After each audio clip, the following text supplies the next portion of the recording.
Greetings, loves. This is Annette of AnnetteLeonard.com, back with Chronic Wellness. So I was thinking about that expression, my cup runneth over.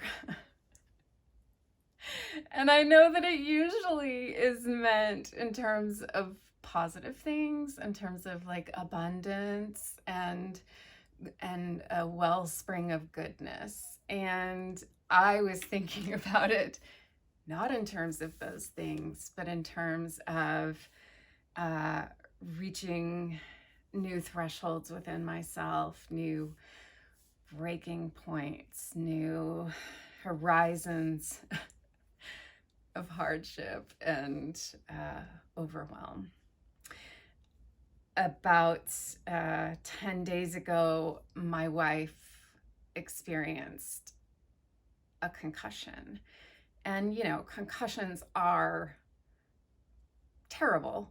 And she is prone to concussions. And this is far and away the worst one that she's ever experienced. And the precursor of this is that 20 years ago, she suffered a traumatic brain injury. And so for her, concussions are of a particular magnitude, and they reignite symptoms of her TBI. And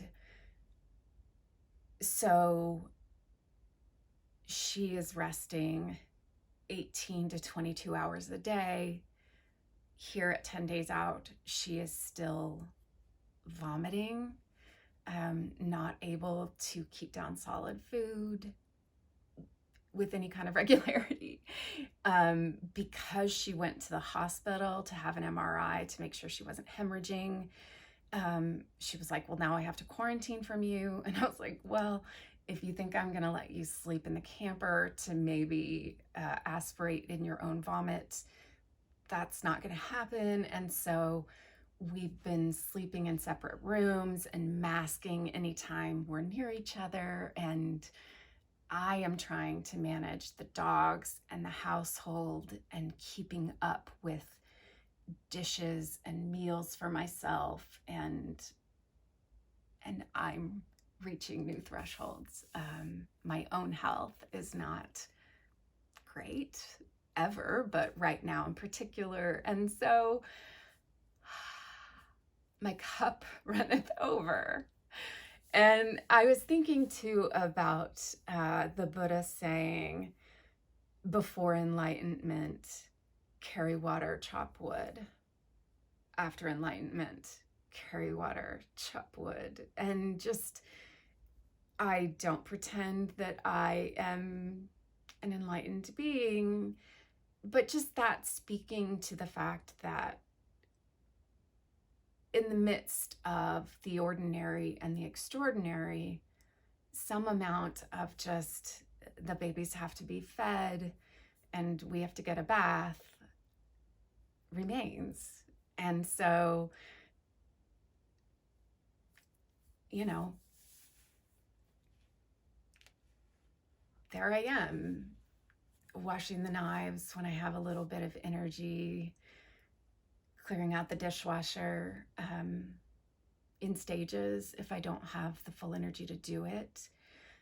I have a network of people checking in on me, and for that I'm so grateful. And as I've talked about before on this channel, I have difficulty identifying what my needs are in the moment. And so as people say to me, how can I help? What can I do? What can I bring? I don't know how this plays out in the long term. And so beyond, I could use dinner tonight, or reaching out to somebody last night saying, I need somebody to go to the vet and pick up our dog's prescription dog food that weighs more than I can carry. I'm having a hard time knowing what to ask for, even as I know I need help. And so the daily habits, like making myself a cup of coffee in the morning, are becoming all the more important to just ground myself and take a few deep breaths and be outside if the smoke isn't too bad, or look outside if my headache isn't too bad, and just appreciate all that I have and all that I am, and try to just think about the next step so that I don't get too overwhelmed by all that is and all that is coming, and just stay grounded and rooted in this present moment, whether that's noticing what I'm smelling or what I'm feeling or what I'm thinking. And so for you, what are the carry water, chop wood kind of routines that ground you in the midst of overwhelm, in the midst of eclipsing pain?